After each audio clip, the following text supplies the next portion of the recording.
Rated M for mature.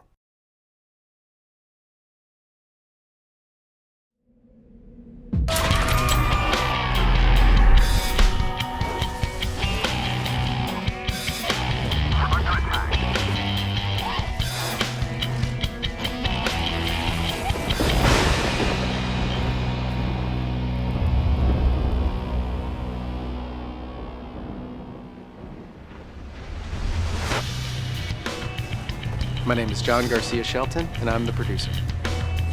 One of the great things about the Griffin is how it's going to break the expectations of the player. Most of the time, if you have a street scenario with cars or buses on it, people are going to expect that Griffin just to kind of path around it. That's not how our Griffin behaves. It's a big creature. It's going to bash through those cars. It's going to throw aside the trucks. And it's going to go right to the player, going through anything it wants to.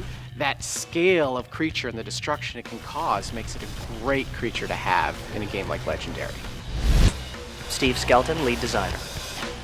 One of the things that we're doing with scale in the environment and showing how the creatures relate to the environment and their relative size is, in the case of the Griffin, he'll do things like swoop down and grab a hold of like a police car and pull it up into the air and fly off with it and fling it into, a crowd of people or the side of a building or at you. So really kind of just underscoring the power of a creature of that size.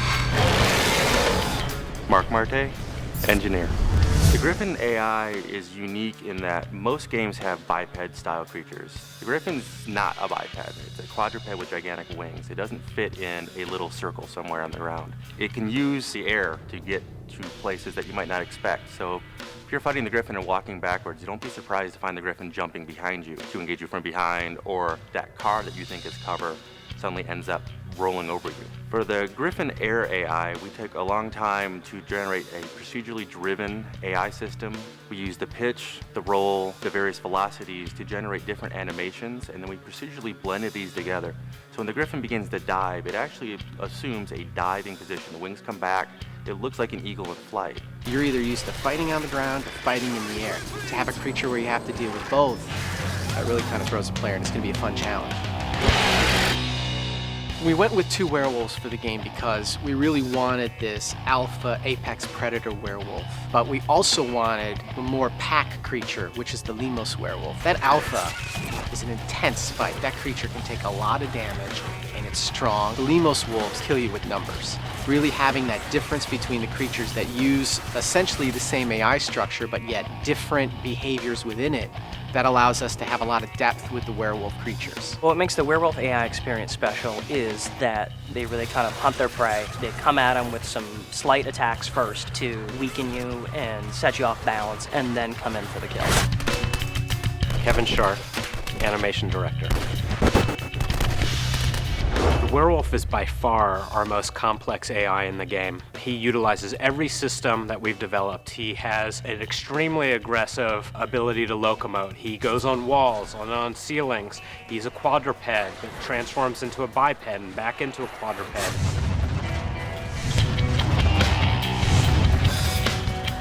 Brad Fitzgerald, senior engineer.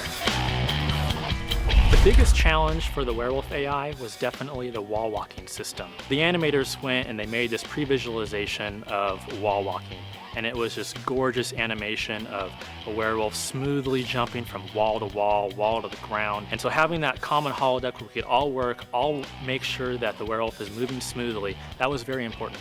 The Alpha Werewolf AI has a notion of rage states, and this quickly became apparent that we needed this on the werewolf.